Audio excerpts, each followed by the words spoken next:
About to start.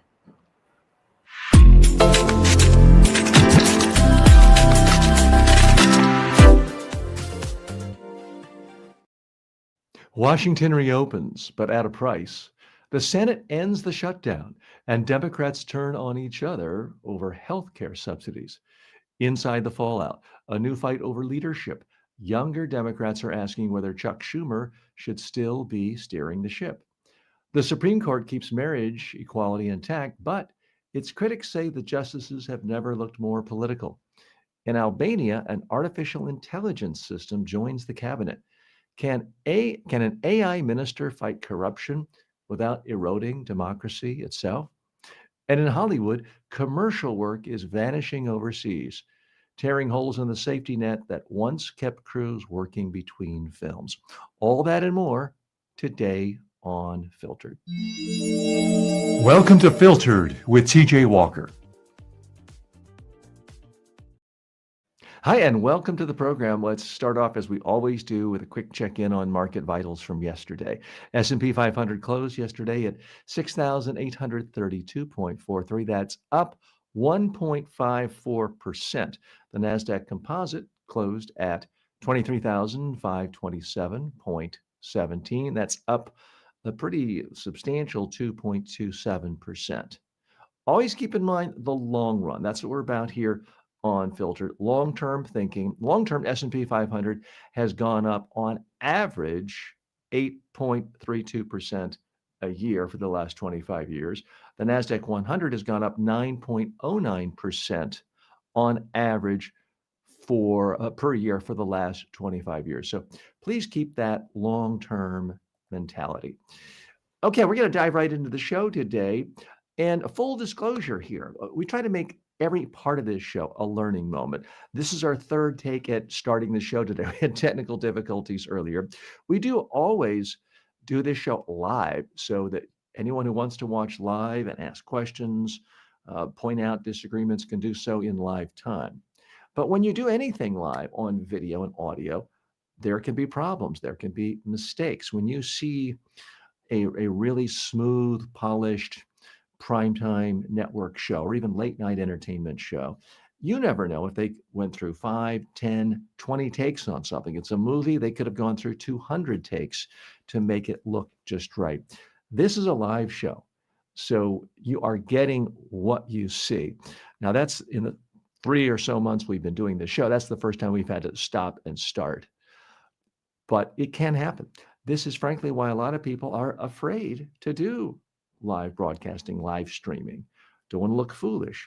Well, I've looked foolish before. I'll look foolish again.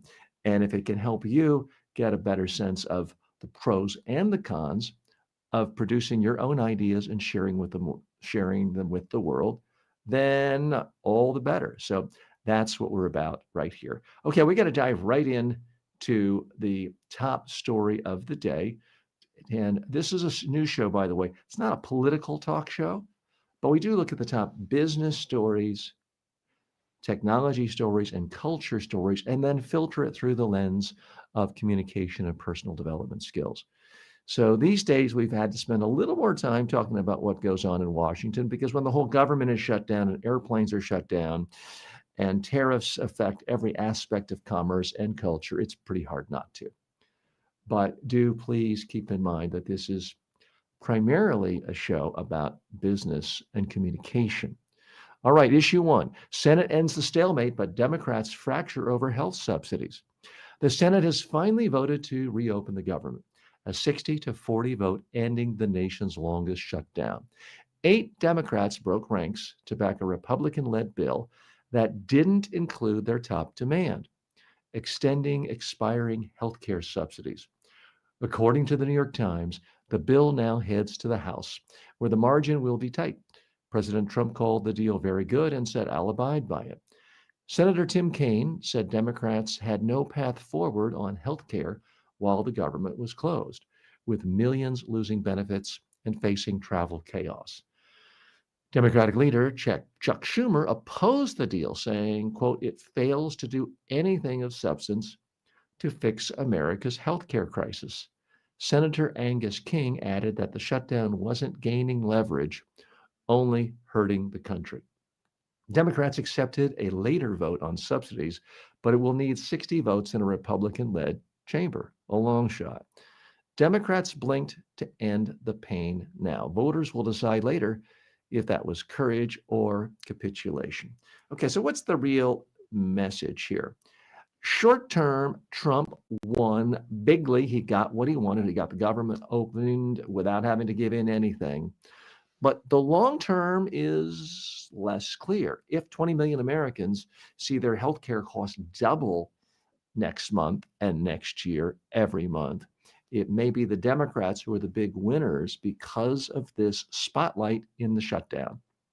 Let's dig a little bit deeper here. So there's a lot of second guessing going on. Many Democrats in disarray, upset about this. You have one faction, the more progressive, left of center faction, saying this was horrible.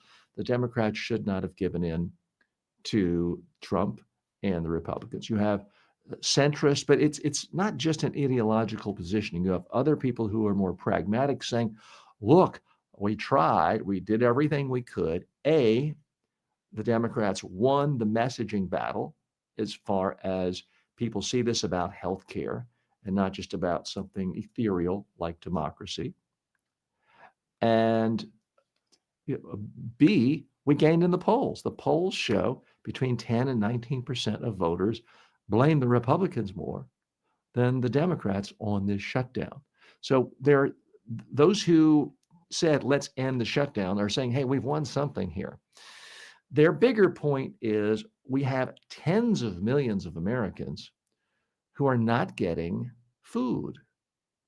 And they are going to, if not starve to death, be put in situations of extreme stress and physical deprivation, especially children. And clearly, this administration isn't going to negotiate. So why do we continue hoping for something that isn't going to happen? And meanwhile, not protecting the people we're here to protect. That's the Democratic view of the tens of millions of Americans who do receive food stamps. Plus, there's the minor inconvenience of the fact that airports are shutting down and flights are chaotic, to say the least. So that's the Democratic position of those who voted in favor of opening this government. Chuck Schumer, other Democrats, those who are more on the progressive side, said, no, we should have stuck together because we're winning the PR battle. Why back down now when we're winning the PR battle? More Americans blame the Republicans than the Democrats.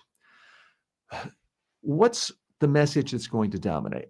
Here's how I see this as a sane, sensible centrist. And I'm going to give it to you straight. You might not like it. I'm much safer just giving you facts, but this is not a pure news show. This is a news analysis show. And I'm going to give it to you straight the way I see it. I think the Democrats basically had no choice but to vote to open the government up, because this is not like a normal negotiation. Let's look at a scenario where there's two tribes fighting, and either tribe can lose a lot if there's not a truce. And the person head of one tribe can say, look, 1,000 of your people are going to starve to death if we don't do this thing. And the other person could say, look, 1,000 people on your side can starve to death if we don't open this thing up. But there's one difference. One of the leaders says, you know what? I don't care if 1,000 people on my own team starve to death. I got all the food I want. I don't care about anything.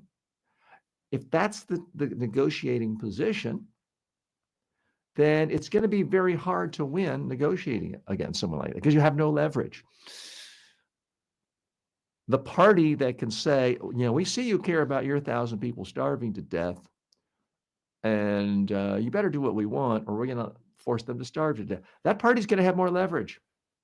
Now, you can quibble over whether my analogy is 100% apt. Okay, you can quibble over it.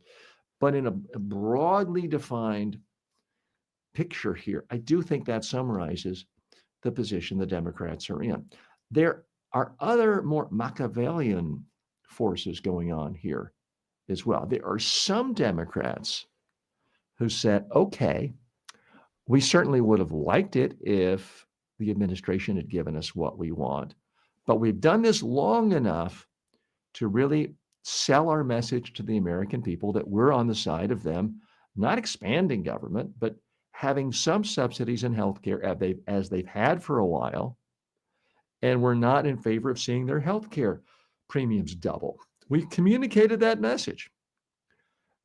And if in fact Trump had given us what we wanted, it would have helped him politically, because so many of the people about to see their healthcare costs go up live in Republican districts, live in Republican states. So there was a faction of Democrats saying, why are we helping Trump get out of a political problem?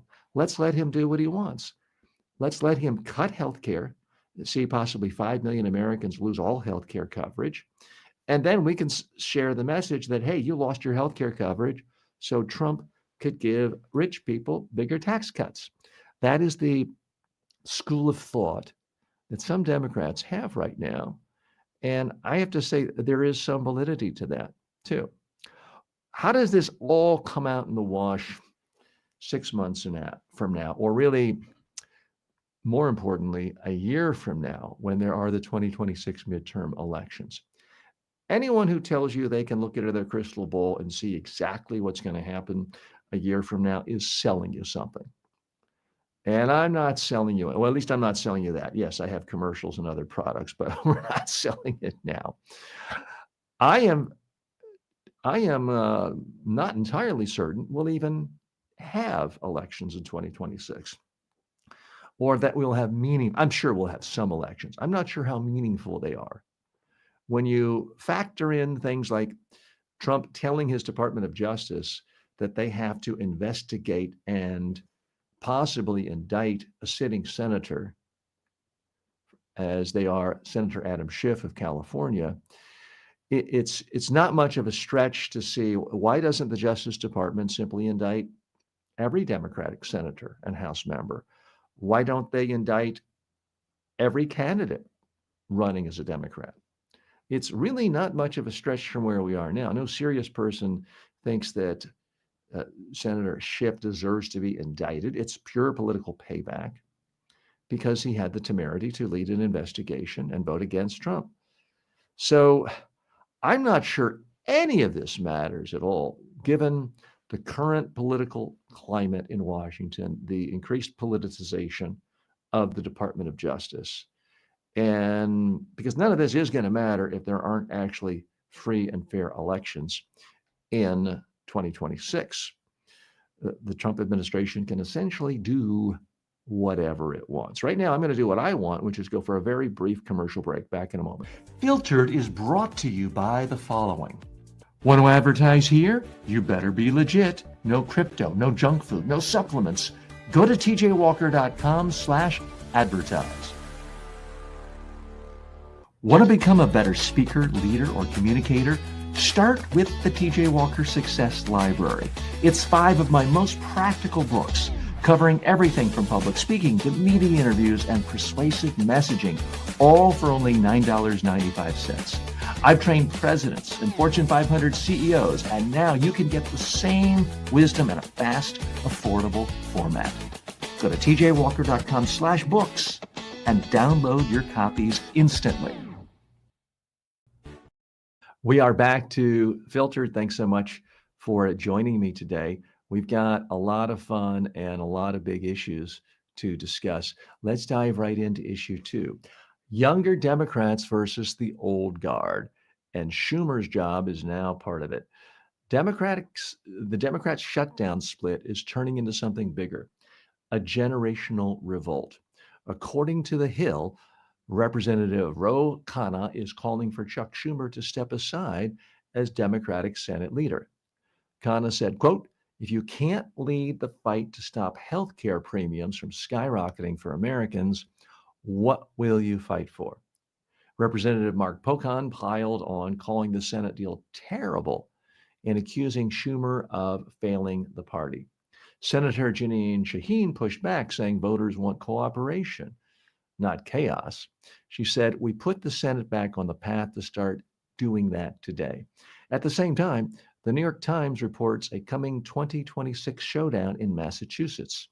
Senator Ed Markey, age 79, faces potential challenges from Representative Seth Moulton and possibly Ayanna Pressley. Moulton is blunt. Is he too old? The honest truth is yes. Pressley, a progressive ally of Markey, is weighing her own run, partly of a growing wave of younger Democrats ready to test the old guard. The shutdown deal didn't just reopen government, it reopened the fight over who leads the Democratic Party in the next decade. Okay. Is Ed Markey too old to run for the Senate again? He's 79. He would be 86 if he completed his next term. I'm sorry, but the percentage of 86-year-olds in America who have Alzheimer's, dementia, is extraordinarily high. Voters shouldn't have to take that big of a risk. Let's go a little deeper here. Now, Chuck Schumer, he's nobody's idea of a charming, good-looking, charismatic political leader who all mid-America looks up to and says, wow, now that's a leader. Wish he could be president. It's a good thing he's in the Senate. Nobody's saying that. But does he deserve blame for 6 Democratic senators or a handful of Democratic senators crossing over and saying, okay, enough is enough. Trump's obviously not going to give us what we want.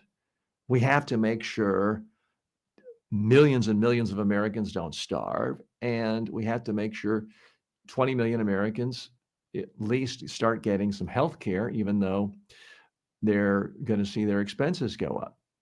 So I don't think you can blame Chuck Schumer on that. You can blame him on not being persuasive all the time, but you try to convince,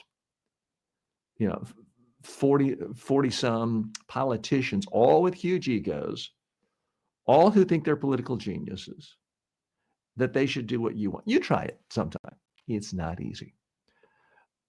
It's fun and nothing's easier for a pundit, a business pundit, an economics pundit, or a political pundit to do than make fun of Chuck Schumer. But I got to tell you, this is a guy who has an extraordinary work ethic. This is a guy who's working 7 days a week, basically every minute of the day. He's done that his whole career.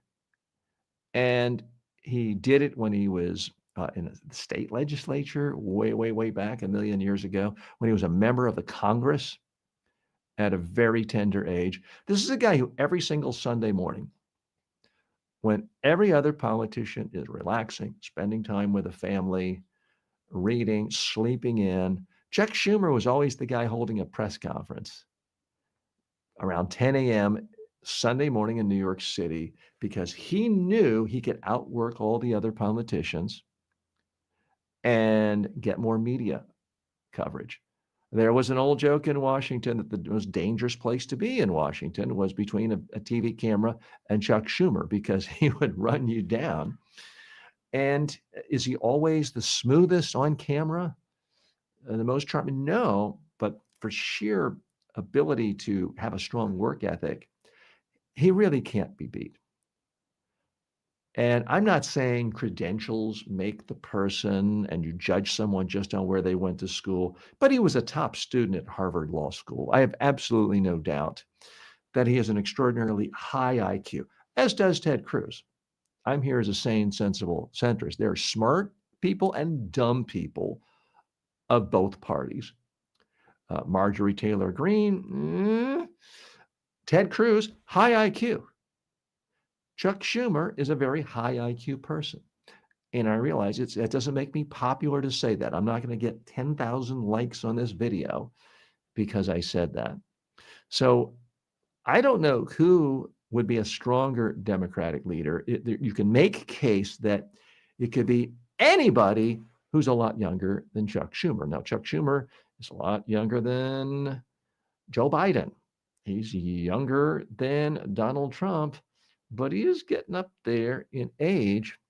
And it may just be time for a fresh face, especially given the fact that Nancy Pelosi has announced she is actually not going to run for re-election next time. So when she serves out her term this time, that's it. No more Nancy Pelosi.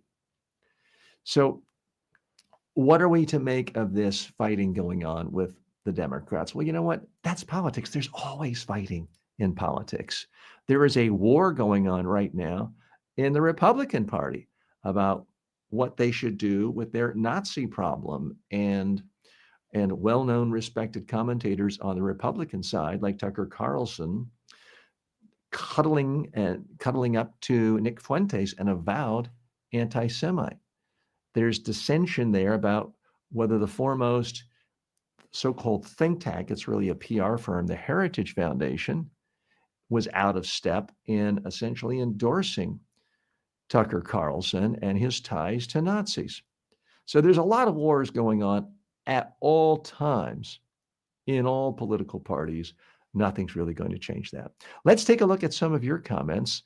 And you can always let us know if you're watching this on LinkedIn or TikTok or YouTube or Facebook or X or any of the dozen or so platforms we're on. We're happy to hear from you. If you are watching or listening to this live, you can post your comments. Billy says, we're voting them out or we're leaving or both. TJ, you're nice and moderate. Well, I am, as I see it, a sane, sensible centrist. On any given issue, you could say, well, TJ's conservative or TJ's liberal. You could say that. I'm not trying to pander to any one label. When it comes to free trade, you could say, I'm a conservative. I believe in a conservative mentality, which is you want to keep tariffs as low as possible. You want free trade. Does that make me a big conservative? You'll have to decide for there.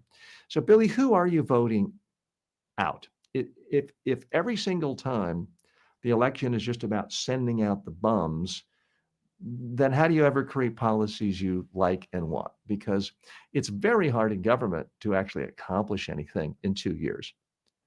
Because by the time you get in, set up an office, hire some staff, learn where the restroom is, it's almost time to start raising money and getting out of the campaign trail for re-election time.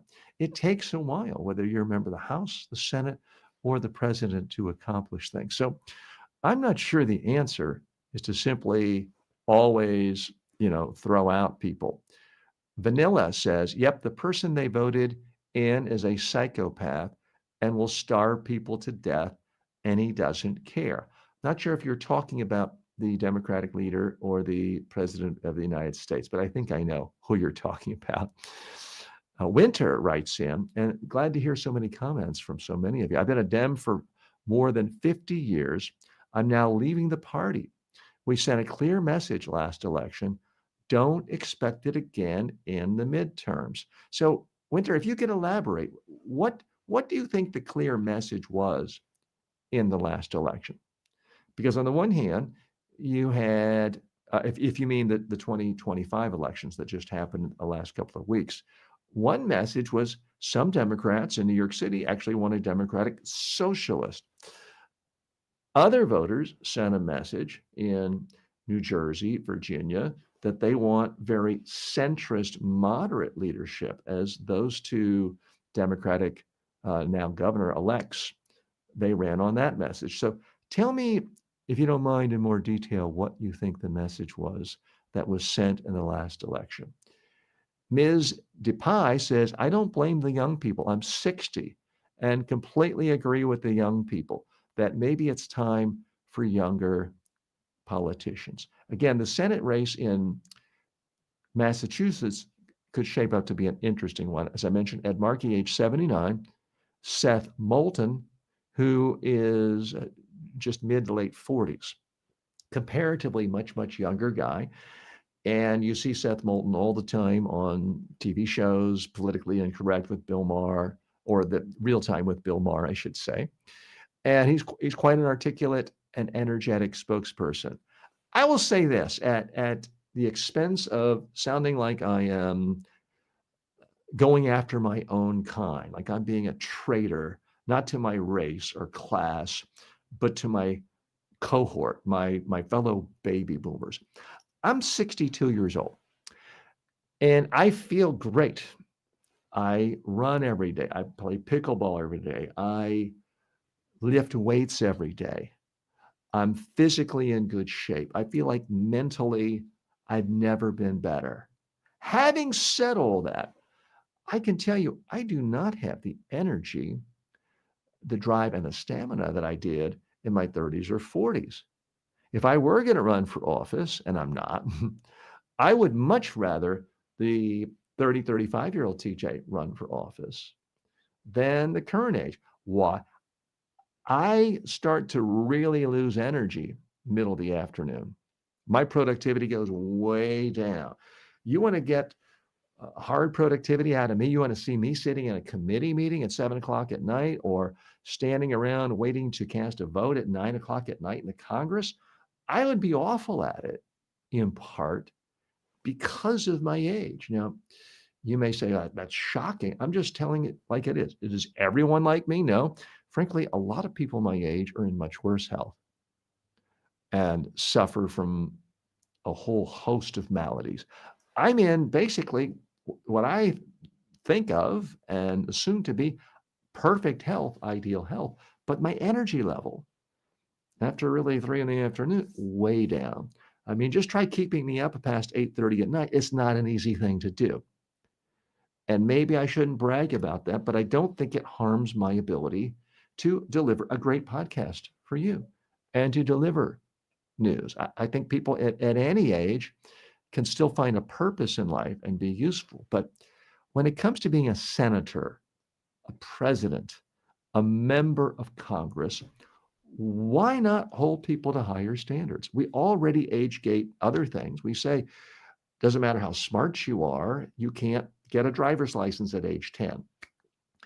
You can't run for Congress and serve at age 22. You can't run for president, no matter how smart you are, how popular you are, at 32. We already have age restrictions. I think it's about time that we as Americans consider some age restrictions for high-level political office. Do we just want to take the old people out and take them out back, take them to the edge of the river and abandon them? No. Do we want to take the old people out and just put them in a warehouse somewhere? No. But some jobs are simply more important than others. Some jobs are more physically demanding than others. And that's why, regardless of ideology or positions on issues, I think a lot of voters are going to say, 40-some Seth Moulton is a better option than what would be an 86-year-old Ed Markey representing them in the United States Senate. Okay, let's take a few more of your comments here. Ms. DePie says, yes, he does. He provides no fight or vision. I think you're talking about Senator Schumer. The Republicans do it every day. They are locked in step. There's no doubt the Republicans are very, very disciplined on the one hand. But is that discipline, is it truly discipline or is it fear? Because if you hear any kind of reporting about what Republican senators and members of Congress say off the record, the thing you hear again and again and again is they have radically different positions from what the president wants, but they fear for their lives to cross him. Because if he attacks them on social media, they instantly have a primary candidate. The candidate is funded. There are TV commercials attacking them. And they have thousands of people calling them with threats to their personhood, people showing up at their kids' elementary school. So it is easier, there's no doubt about it, it is easier to have discipline if your party is run by an authoritarian willing to use any means possible, threats of violence, political ruin, legal ruin. It is easy to have discipline there. Joe says, young Democrats are leaning communist while thinking free stuff is on the way. Well, Joe, believe it or not, I agree with you. There is a big problem with rising communism in America, communist sentiment. But let's be fair. Let's judge people on policies they're actually able to put into effect. Right now, we have a government that has seized control, partial ownership, state ownership of Intel. Right now, we have a government using essentially communist rule to tell U.S. Steel and other companies exactly how they can run themselves. That's communism. We have communist rulings that are putting taxes as much as 100% on certain products in the form of tariffs. So everything I just said is communism, not coming from the Democrats, not coming from a mayoral candidate or new mayor of New York City. These are all communistic ideas emanating from the White House. So let's be fair. I'm going to be fair. I do think there's some policies that Mamdani, the new Democratic mayoral elected New York City, is advocating, where you could say, all right, it's socialism, but you know what? Things like free buses, you know who else advocated free buses and free transportation? Republican Rudy Giuliani when he was mayor, Republican Mayor Mike Bloomberg. So if you're going to be up in a lather about communism, let's call it out everywhere. Okay, Mitch 46 writes in, TJ, what are your thoughts on campaign finance reform? Personally, I think it's the number one problem. So Mitch, I used to think that. The problem so many candidates have is you have to give a very, very pro-corporate message where you can't really change the status quo, because if you don't get funded. And is many criticisms that you can lodge against Donald Trump that are valid, and certainly I've launched them. One of the things you can't criticize him for is when he emerged on the national political scene, 2015, 2016, his rise to power was not because more corporations gave him money than all the other candidates. He had less money initially than a dozen candidates on the Republican side. He won because of his message. Whether you like his message or don't like his message, fair-minded people have to agree. He attracted more attention than all of his other dozen-plus Republican candidates in 2016. He commanded attention as president. He commanded attention when he was running last time, too, when he was not president. By then, yes, he certainly raised a lot of money from corporations. But that's not what decided. I think a far bigger problem is the way our social media companies, the algorithms are structured to reward anger, to reward hatred, and it gives you more and more attention. I think that's what's driving politics in a more negative, extreme situation. This video I'm doing today is not going to get millions and millions of views. I would get millions and millions of views if I had a headline that said something like, Chuck Schumer is the absolute worst politician in the history of the world. The Democrats should write him out on a rail, tar and feather him, and put him in Alcatraz. That's the kind of thing where that people would see the headline, click yes, like, not even read it, because it would be extreme. It would be angry. It would tap into anger.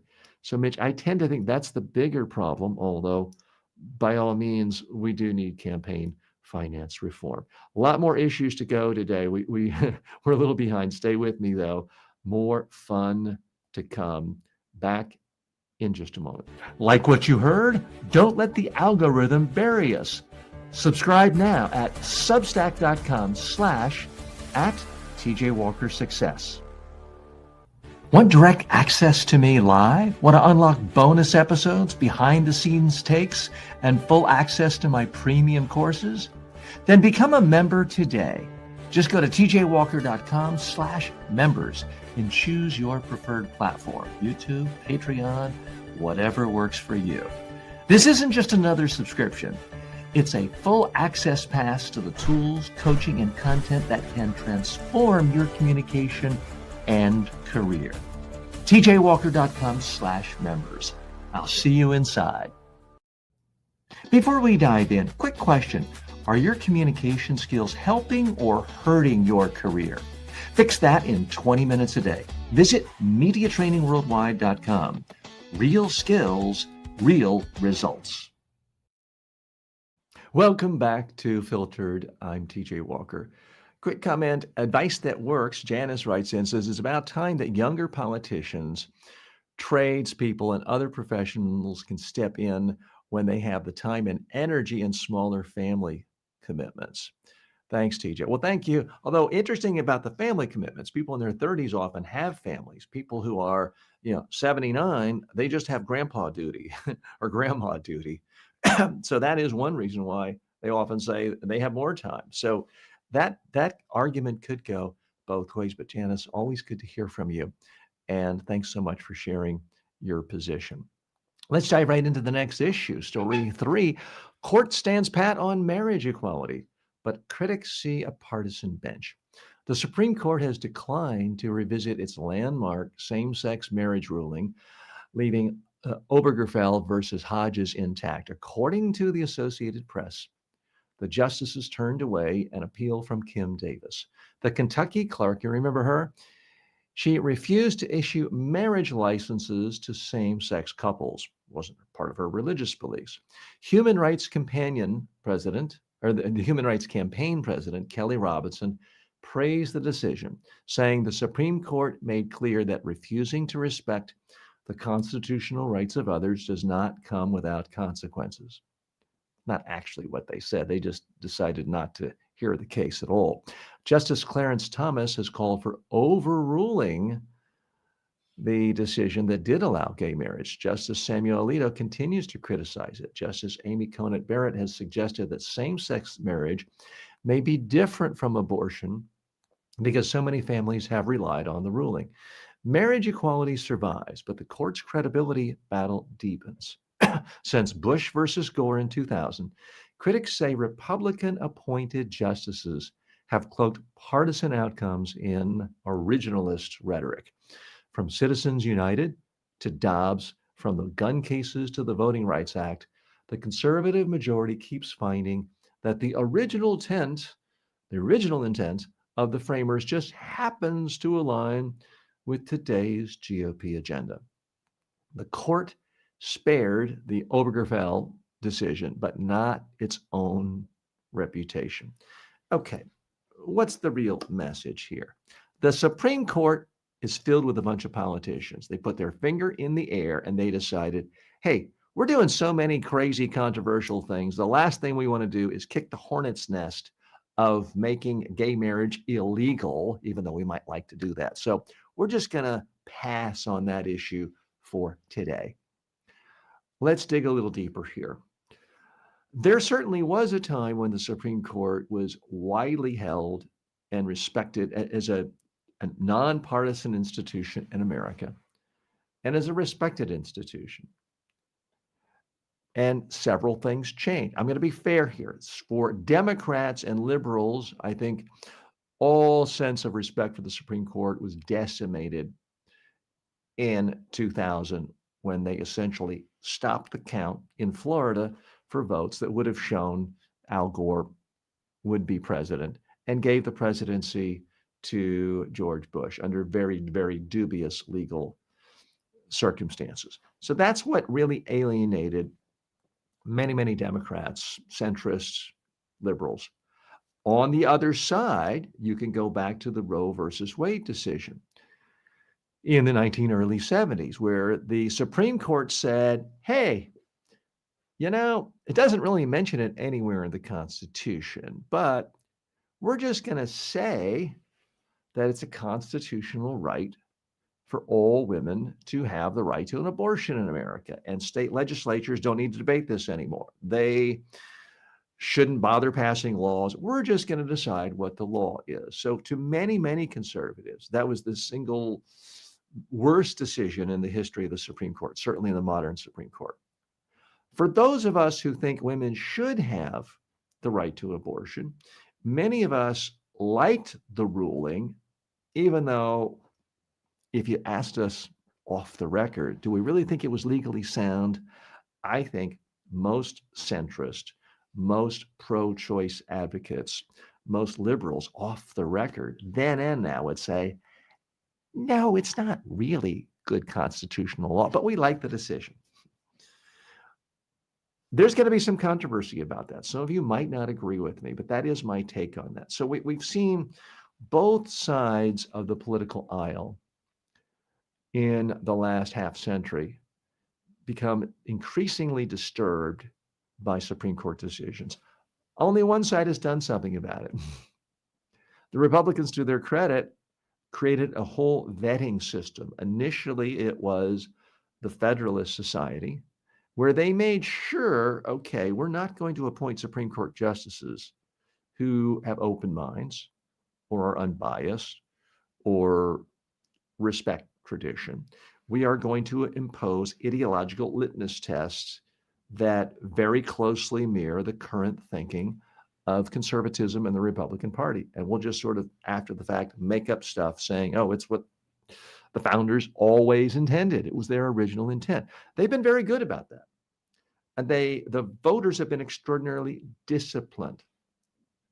Numerous conservative Christians who think all abortion should be illegal held their nose and voted for a multiple divorced guy who owned casinos and cavorted with porn stars for president, not because they thought he was morally fit, but because they were pretty confident that he was going to deliver his promise to outsource the selection of Supreme Court justices to their guys. And you know what? It's the one promise that was kept, or one of the few promises that was kept in the first Trump administration. So they were smart. They figured it out. I think the current political environment is such, though, that the pro-gay rights community, to their credit, the pro-gay marriage community, to their credit, won the debate. They literally changed the political landscape. And really just 15, 20 years, they changed the zeitgeist of America. And now you have a situation where people who call themselves very traditional Americans, very traditional conservatives, seemingly have no problems with people in gay marriage holding high levels of power. I mean, it was very controversial for Bill Clinton or even Obama to nominate someone who is gay to a high-level position. And now you have President Trump, to his credit, having the Secretary of the Treasury, Scott Bessent, gay, he's married, has children. No one ever talks about it, which I'm happy about. I think that's as it should, but it shows the complete shift of the political landscape in America and the cultural landscape. And that's why I think even though a number of Republicans on the Supreme Court, especially Alito and Thomas, would love to ban gay marriage or say there's no constitutional right to it, they're afraid to be too far out of step with the current times. They know they're already under heat. Their legitimacy is already being questioned because so many decisions are coming out, giving more and more authority to the executive rather than the Congress. And they're worried about their own political positioning. They can pretend not to be politicians, but they are politicians. And the only difference is you can't vote them out of office. They are there for life. As George Will once said, it's so powerful because once you're confirmed, you are 1/5 of a majority of an entire branch of government for life. So they have tremendous power, but even with tremendous power, you have to use it judiciously, to use that term in a way that's perhaps perverted beyond all meaning. So not a huge surprise that the Supreme Court decided we don't even want to touch this case. We got bigger fish to fry. We're so busy helping to enable an authoritarian in the minds of centrists and Democrats and liberals. We don't want to get into this whole political controversy of gay marriage again. So I think that's why they punted. More stories to come. Please don't go away. We have a lot of stuff we just got to talk about today on Filtered. We'll be right back after this break. Want to advertise here? You better be legit. No crypto, no junk food, no supplements. Go to tjwalker.com/advertise. Most people can't afford a full-time coach, and even if you could, good luck finding one who's available when you need them. That's why I created the TJ Walker AI clone. It's built on my 40-plus years of real-world coaching and training. You get my exact advice, style, and frameworks instantly. Ask it how to handle a tough question, get feedback on your elevator pitch, rehearse your next big talk. This is the next generation of communication coaching. It's smarter than an app, more personal than a course, and always ready. Start using it today at tjwalker.ai. You'll wonder how you ever did without it. Want to advertise to ambitious upscale professionals who actually care about communication, success, and results? Go to tjwalker.com/advertise. And no, we don't take ads for crypto, supplements, or junk food. If you've ever struggled with nerves, unclear messaging, or just not being taken seriously, this is for you. I created the TJ Walker Success Library as a crash course in professional level communication. You get 5 downloadable books for just $9.95 that walk you through public speaking, media training, persuasive communication, confidence building, and daily practice routines. This is the same training I've delivered to presidents, CEOs, and leaders in 45 nations, boiled down and instantly accessible. Go to tjwalker.com/books and download them now. Welcome back to Filtered. Algorithm versus democracy. Albania's AI minister on trial. Albania has made history and sparked alarm by appointing an AI system named Diella as a government minister. According to reporter Alicia Lewis, Diella has already processed tons of thousands of documents and oversees government contracts, with Prime Minister Edi Rama vowing 100% corruption-free spending. Diella even addressed Parliament, saying she exists to support, not replace, elected officials. But the New York Times published a warning from former Google CEO Eric Schmidt.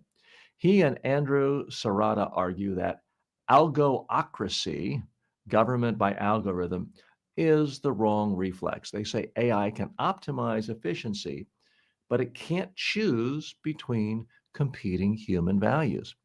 Schmidt points to Taiwan's The Taiwan program, where AI maps consensus and humans make the law.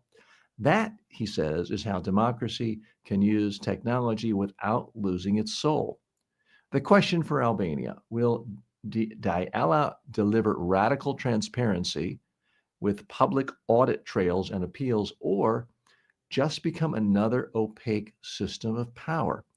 If citizens can't see the rules or challenge outcomes, trust won't rise, it will collapse. Okay, so what's the real message here? Albania trying to be experimental, good for them. But outsourcing major government decisions to an algorithm, that could be horrible. If you've ever had problems with YouTube or Facebook deleting your account and there's no one to talk to, that could be the future of government. Let's dig a little bit deeper here. The Eric Schmidt op-ed piece in today's New York Times is interesting because even though I've spent time in Taiwan and am heading back to Taiwan later this year, I wasn't aware of how Taiwan was using artificial intelligence. They are looking at a problem, feeding in data of sentiment from voters and citizens, and then using the AI to come up with solutions that are heavily data-driven. So, as you may know, Uber is very controversial in a lot of communities. They come in and quite often artificially give very low prices, and it's great when you're there and you're benefiting from it. They make their prices so much less expensive than a taxi driver that the taxi drivers all had to go get other jobs. They sometimes kill themselves because they face financial ruin. Then when all of a sudden there's no competition, Uber can double, triple prices, and they can charge so much more because now there's no competition. And meanwhile, they can pay their drivers very, very little. So there's a lot of controversy around Uber. And full disclosure, yes, I use Uber a lot. I've used them all over the world. Quite frankly, it's enhanced my travel experience, but it doesn't mean it's better for the communities or for the local economy. So what Taiwan did is they said, okay, we're going to let Uber in, but we're going to factor in multiple issues. We're going to look at all the concerns drivers have. We're going to look at the concerns that our citizens have. We're going to put them all together, sort it using the AI. And what they came up with was a system where, yes, Uber can make itself available, but it cannot deliver less expensive prices than the taxi drivers. So the taxi drivers are able to coexist with Uber. You don't have Uber just destroying a marketplace. And yet consumers now have more options. So everybody wins. I do think there are creative ways that policymakers and government officials can use artificial intelligence to make government better. But I don't think you can simply hand off decisions to an algorithm, because politics is a messy thing. Democracy is a messy thing. It's not always about who has the most votes in terms of a public opinion poll. It's often about the intensity of the opinions and who is hurt or harmed the most. So I do think more and more government officials should use AI just to get the best information they can. I use AI every day. I've had AI help me create the scripts for this show. And I should point out, 95% of this show is not scripted. I'm just talking to you right now. But when I do the introduction to a story, I do read a script. It's based on AI rewriting stories from major reputable news organizations like the Wall Street Journal, the Associated Press, and the New York Times. And I give attribution. So I'm all in on using, in my case, ChatGPT, but any AI program, any large language model you can find and you like and are comfortable, I'm all in on that. But we have to realize ultimately humans have to put their own values into this, or it's going to just get quite messy quickly. Let's hear from some of your comments. We've had several come in. Jesse says, it's not the algorithm. It is why hate gets more views. It's people that drive the hate algorithm. Talking about our previous issue. I mean, see how algorithms affect everything. The issue someone brought up in the previous story on how we need campaign finance reform. I do think we need that. But I see the bigger problem is algorithms on places like Facebook. And yes, I'm happy those of you who are watching on Facebook are with us today, and on X, and we're broadcasting on X today. But the algorithms are designed to promote hate and give it more attention. So Jesse, you're absolutely right. People drive the hate algorithm because it makes them money. Mark Zuckerberg, to his credit, when he started out Facebook, it's like, let's bring people together. Let's connect people. Let's connect with your friends. And what he found over time was if you have 4 posts from your friends talking about what they did with their barbecue and how their kid won second place in a bowling tournament, you're not going to look at that for more than about 10 minutes. But if you fill someone's feed with posts from someone who has diametrically different political views, you get people angry and they're saying, this is awful, I hate you, drop dead. And that's what generates people's attention for hours. So you're right, that is the real problem. Teek says, remind me, how do the justices get to be on the Supreme Court? How can we possibly change this? So we do have many viewers and listeners from around the world joining us. And every country does it a little bit differently. In some countries, the president or prime minister can just make unilateral decisions of who gets to be on the court. Some places you run for office and do it. In the United States, The president gets to nominate Supreme Court justices, and then the Senate, not the House, but the Senate votes to confirm or deny. So that's how it is. If you want to have an impact on Supreme Court justices, you need to get off your duff and support a presidential candidate who you think shares your values, and you need to vote for senators who share your values. That's really the only way of doing it. And one criticism, which I happen to buy into, a big problem with liberals in this country, Democrats and centrists, is when they don't like a particular policy, they just say, oh, the courts will take care of it. We'll just file a lawsuit. And Ralph Nader, who's had a very distinguished career and some issues, that was his whole claim to fame. Let's just sue. And it worked for a while.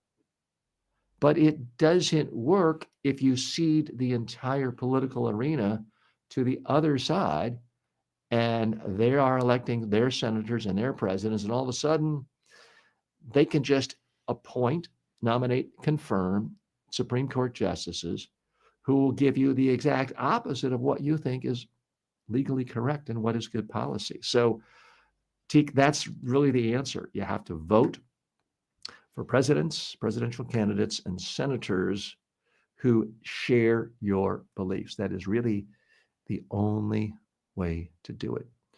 More in a moment. And this next story also involves artificial intelligence, which seems to be permeating every aspect of our economy and our society, and putting some people out of work, as commercial ad producers in Los Angeles are finding out right now. More in a moment. Filtered is brought to you by the following.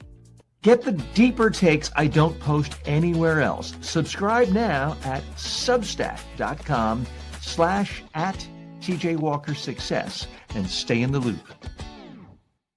For years, people have asked how they could get one-on-one coaching from me inexpensively. Well, now you can, anytime, anywhere with the TJ Walker AI clone. It's like having me in your pocket, ready to help you prep for a speech, polish a pitch, or calm your nerves before a big meeting. You talk to it, it responds like I would, based on my real-world coaching of thousands of leaders and communicators. Check it out at tjwalker.ai. It's not just smart, it's personal. Want to support the show? Skip the ads and buy me a coffee. That's buymeacoffee.com/TJWalker. Welcome back to Filtered. Ad work flees Los Angeles and Hollywood's safety net tears.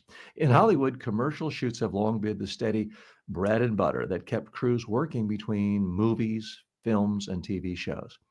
Now that safety net is ripping apart. The New York Times reports that Los Angeles commercial production fell 18% from last year and 40% below the 5-year average. Producer Diane McCarter says she's now filming in Glasgow, Prague, Mexico City, and Toronto. Millions of dollars leaving California. Why? Money. Other states like Texas offer huge incentives, while California's expanded $750 million film and TV tax credit leaves commercials out entirely. Matt Miller of the Producers Association calls that short-sighted. Radical Media's Frank Sherma says rising location fees and a lack of community support are driving shoots away. Producer Ali Brown says clients now demand out-of-state locations even when Los Angeles crews are better and cheaper before incentives. The question for Sacramento: will California fix the hole or watch the safety net unravel completely? Okay, so what's the real message here about all the commercial producers, directors, assistant producers, gaffers not having any work in Southern California anymore? The problem is cost. They cost too much. Other locations around the world are dangling money, free money to producers to go there. But the biggest problem of all is artificial intelligence is now doing a faster, cheaper, sometimes better job of creating captivating video. If you've made a living in Los Angeles or New Yorc making commercials. It may be time to dust off your resume, go back to school, and find another industry because your days may be numbered where you are. Okay, let's dig a little deeper here. I don't relish telling people that they're going to become unemployed, but you just look at the numbers, the onslaught. It is unrelenting. 40% decline in just the last handful of years, double-digit declines this year. And let me say this, I have a lot of respect for people who have the creativity and the patience to make a great 30-second commercial. I don't have that patience. I want to do it once and be done with it and put it out there. I used to be a commercial maker. I did political ads for a campaign cycle. I produced hundreds of ads. Frankly, I wasn't that good because I didn't have that patience, that craftsmanship. The problem is these days, you can't just film a great ad, spend $3 million on an ad, making it something beautiful, and then spending $4 million to run it during the Super Bowl. And then you see all of a sudden $50 million more of sales for your product and everybody wins. Those days are gone. For so many ads these days, people are looking at it on a little cell phone. So the things that make a huge difference on a movie screen or a big TV screen are completely lost when someone's looking at it on a cell phone or a tablet. And yes, there are people who like watching TVs. I have a big TV. I like watching things on my 100-inch TV, but I'm not the target demo for most advertisers. Advertisers want to reach young people, 18 to 34 or 25 to 55. And those people, by and large, are consuming media on their phone. So all the nuance of having the set director figure out, okay, this piece is supposed to be from 1968, but this looks like a 1972 clock. Let's spend another $5,000 finding the perfect clock. It's all lost. It doesn't mean it has no impact on the public in shifting opinions and generating more sales. The Mad Max, or not the Mad Max, the TV show with John Hamm, the advertising show, is simply not reality anymore. That was supposed to be the 1960s. And we're not going to live in that world where advertisers can sit around and smoke-filled rooms, drink martinis, come up with a brilliant idea, and then spend 6 months creating a TV commercial that airs once or twice and changes the market. One thing is certain, whether you're a small business or a large business, you got to have a lot more ads. There's quantity now because you can target every single demo. And the idea of reaching the whole world with one ad doesn't work anymore. Yes, there are a few shows, live sports, where you can still reach people, but for the most part, that's not what marketers are doing. So look, Southern California has had a tough time in the last few years between all the fires, between an invasion by a military, and with so many people who've had nice middle class, upper middle class jobs in the video production, movie production world, losing their jobs or seeing their income drop by 2/3. It's a tough time. And I have a lot of sympathy for them. But if they are looking for some magic legislative change through tax cuts, I don't think tax cuts are going to do it. If you're a company and you're told, okay, if you're the head of marketing for Procter & Gamble and you're told, okay, you've been spending, let's say, $100 million on TV and video production, and now your boss says, hey, your budget's now $7 million. And instead of creating 400 ads a year, we need 4,000 ads a year. A tax credit reducing the cost of any one commercial by 30% isn't going to help. You're going to have to use artificial intelligence programs to create your ads. When you do shoot stuff, you're going to have to do things where sorry to say this because I'm a fan of unions. I think they help build a middle class in America. You're going to have to use people who aren't unionized, or you will lose your job as the marketing director at a place like Procter & Gamble. So there's no simple solution for that I can see. What do you think? I would love to hear from you. If you're watching us live today, thank you. You can, in fact, post your comments. By the way, it was just speaking of production and patience, I'll be very upfront with you. My production values are not as good as a typical Hollywood movie. My producer just alerted me that we had an echo come in during our ads today. So I apologize if you heard that. We did have some technical problems at the beginning of our show today where we actually had to stop and start 3 times. So that's atypical. We don't typically do that. But you do often get what you pay for. That is what the experienced, savvy, accomplished directors, producers, directors in LA would say is, hey, you get what you pay for. If you don't use us and go with the cheapest alternative, you will, in fact, sometimes get substandard quality. Maybe, maybe not. I'm not the first one to make this prediction, but I will echo it. At some point in the next 2 or 3 years, we're going to see the #1 movie in America, if not the world, something that dominates the box office for a weekend, maybe a week, maybe a month, and it's going to be completely AI generated, and it's going to come from the mind of maybe a 17-year-old who came up with ideas, wrote a script, did a script with ChatGPT, and then used AI technology to create the entire movie. And it somehow got the attention of distributors, went everywhere, and made more money than any other movie that month. And when that happens, the film industry will never, ever recover, sad to say, or it will morph into something completely different. It will become something that is primarily a function of the vision of one artist who calls themselves the producer, writer, director, editor, and it's all going to be done from one mind and their computer. All right, we got to switch to some grab bag issues. That concludes our 5 main issues of today. But I also like to include some other topics that warrant some attention.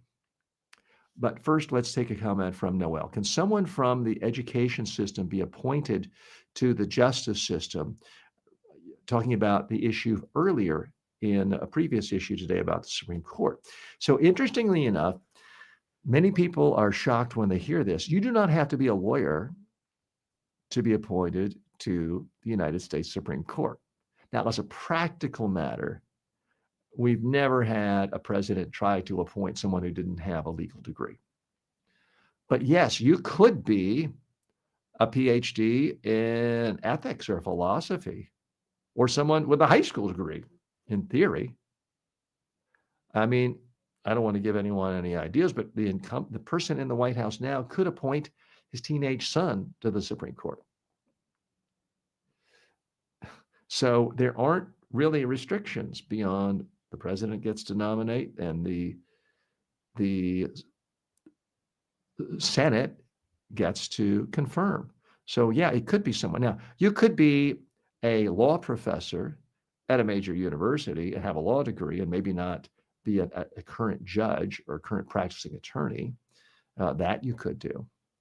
All right, we have to move on to the next issue. Newsom edges Vance with young men. A new Republican poll has California Governor Gavin Newsom leading Vice President J.D. Vance 38 to 33 among young men.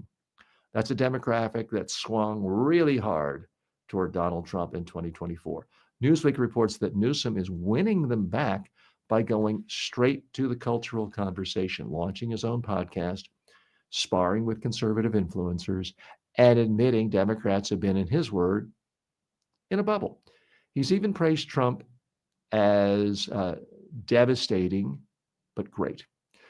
Saying, or Trump ad, he praised that way, saying Democrats need to talk about fairness on gender and identity issues instead of avoiding them.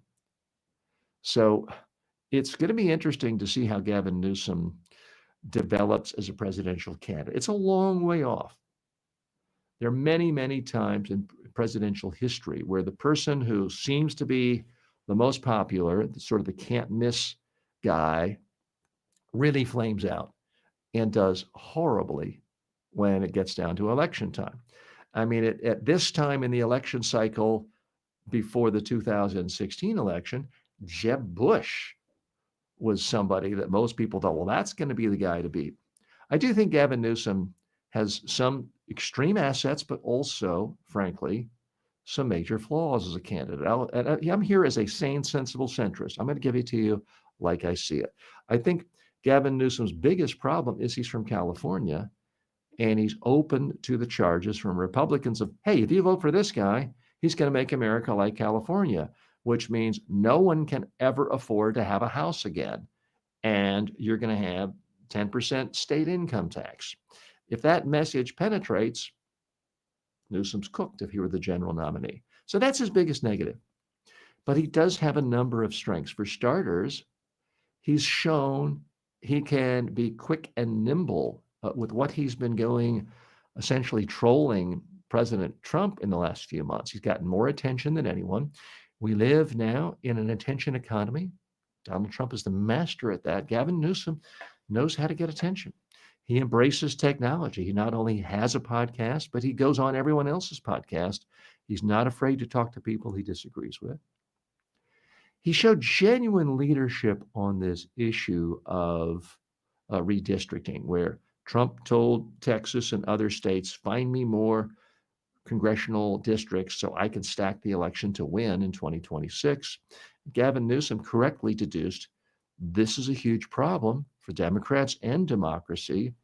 And he did something extremely difficult. He went out and raised hundreds of millions of dollars and convinced California voters to do something pretty confusing and convoluted, which is to stop with their normal, fair, unbiased, nonpartisan redistricting and to do a new one to stack the deck for Democrats in California to equalize things more around the world. Now, that's an extraordinarily complex argument to make and a project. He did it.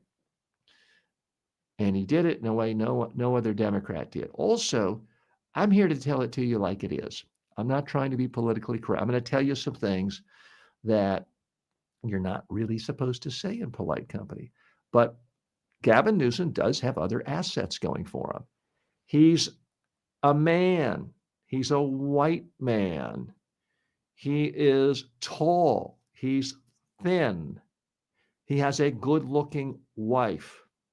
He is therefore someone seen by a lot of young men around the country and a lot of young male voters, pretty much none of whom voted for the Democrat last time. He is seen as an aspirational character. He's seen as someone where young men could say, well, yeah, that guy's cool. I could be like that guy. I wouldn't mind being like that guy. He's tall, rich, good looking, articulate, has a good looking wife. He doesn't seem too scary. I want to be like that. Now, you're not supposed to say things like that. I'm certainly not in any way suggesting that the Democrats should not consider nominating a woman or a minority or someone who has hair more like mine. But I'm not going to pretend that these characteristics that Gavin Newsom has aren't assets. They simply are, whether you agree with them or not. It might not have an impact on you, but if you're being fair and honest about his assets, those have to be put in the asset category. Now, let's talk about some other political news. Mamdani, he's still continuing to get attention, and he has what they call the hang with the boys strategy. New York's new mayor, Zohran Mamdani, found a way to really do that. According to the Times, he appeared on more than 30 podcasts and live streams, from Flagrant to Throwing Fits to Twitch streams with Hassan Piker. He mixed housing policy with sports jokes and viral moments, and it worked. CNN exit polls show that 65% of men age 18 to 29 voted for him. I mean, that's mind-boggling for a Democrat to do that well. The authentic beats the algorithm. Mamdani didn't lecture them, he hung out. And in the process, he showed Democrats that to win the next generation, you have to meet them where they are, online, unscripted, and real. Now, Kamala Harris has gotten a lot of criticism for not appearing on Joe Rogan in the last election. That may or may not have been a deciding factor. It's been talked about a lot. I'm not going to go into greater detail here. I do think that it is essential for a Democratic nominee who wants to be president, and I'm not suggesting Mamdani would be a strong candidate. They've got to be comfortable on podcast. There's a new axiom that many are talking about is a politician has to be good in 30, 3, and 3, meaning 30 seconds. You got to get your soundbite out. It's still important for that soundbite for network news, broadcast news, cable news. You got to be good in 3 minutes and for social media. And for 3 minutes, you got to be good for the interviews. I should say the 30-second thing is for your own social media stuff. You got to be good for that. You got to be good in 3 minutes for doing the quick soundbite interviews. And you got to be good for 3 hours for the long form podcasting format. And by all accounts, other than extreme partisans who just, once they hear the S word, socialist word, their head explodes and they can't look at Mamdani in a rational, scientific way. I'm trying to look at him in a fair way. And in a fair, honest assessment would say he's good at all 3. He was great at social media in the 30-second clips. He was great at 3-minute interviews with news reporters. And he was great in long form, whether it was 1 hour or 3-hour podcasts. That is what the Democratic Party needs. Maybe someone with a different label and not the S attached to his name. But someone has to be good at all that. And in fairness, Donald Trump is good at all 3 of those as a communicator. We're going to close the show. I'll do what I like to do every day, which is take questions from you. If you're one of my students, on some aspect not tied to the news, but related to communication skills, personal development skills that affect newsmakers. So this is a question that came in yesterday from TikTok. And the question was, TJ, it's a podcast. Why are you wearing a suit? It's a fair question. And I'll give you an honest answer. So yes, I am here on TikTok, my TikTok friends, but I'm on all social media. And I'm also on big TVs through Roku, one of our new distribution partners, Pod TV. I'm on Fire TV. And these days, a huge percentage of people watch YouTube on big TVs. So a part of it is positioning. I am here analyzing the news based on 40 years of experience working with billionaire fund managers, Wall Street wizards, CEOs of companies, but also presidents of countries, prime ministers, Nobel Peace Prize winners, Miss Universes. So I'm a consultant. So I'm kind of dressing here as a consultant would. That's a part of it. I want to show you, I'm not just a guy in his bathrobe, spitting out opinions. So I take time to dress professionally. I gave a lot of thought. That's why I have a set here. I'm not just sitting outside on a lounge chair. So I'm wearing a suit in part because I want to show you I'm a serious professional. I'm also doing it very candidly because I'm trying to make this show more attractive to advertisers and sponsors who may be thinking, okay, we're trying to reach a business audience and we're already advertising on Bloomberg and CNBC. Let's advertise on TJ's show. I want to make myself seen as advertising friendly. Now, I'm not wearing a tie because I don't want to seem like I am pretending to be an old-fashioned TV news network. I'm not CBS. I'm not CNBC, where most of their hosts do wear ties. But I am wearing a business suit. It's a tailored suit. Even a little thing like a pocket square. I'm doing that to show a little bit of flair, a little bit of polish, and to distinguish myself from so many podcasters who just are hunched over a little screen looking up and you see their nose and you see the lights. I'm trying to create this, an experience for you that isn't confusing, where I want you to agree or disagree with me, or at least think based on my ideas. But I also want a professional look, a professional image to accentuate what I'm doing. What's the real lesson for you? It's not that you need to wear a suit or invest more money in a tailored suit, but I do want you to dress in a way that sends the message you want to send. If you're a wild, crazy, abstract artist and you want people to think you're creative, wear incredibly interesting, colorful clothes. Don't wear a boring business suit. People do judge you based on what you wear. They just do. Am I saying that's good? No. Am I asking you to judge people on how they dress? No. I'm just telling you they do. Even if you don't realize it, you do. So whether you're going on a job interview or giving a presentation, dress in a way where people aren't confused as to who you are. If you are, for example, going for an interview at Google or Apple, don't wear a suit like I'm wearing. That would confuse people. They would think this person doesn't know anything about our culture. You need to dress more casually there. If you are going for a job interview at a white shoe law firm where everyone is in a suit and tie every day, you better show up in a suit and tie. So you need to know what the expectations are for whatever kind of meeting or presentation you're about to enter and dress accordingly. I'm TJ Walker. Thanks so much for spending time with me today. If you got any value out of this, please leave a positive comment. Leave a review if you are listening to this on any podcasting platform. And please subscribe, whether you're on social media, video platforms, or any podcasting platform. Thanks. See you tomorrow.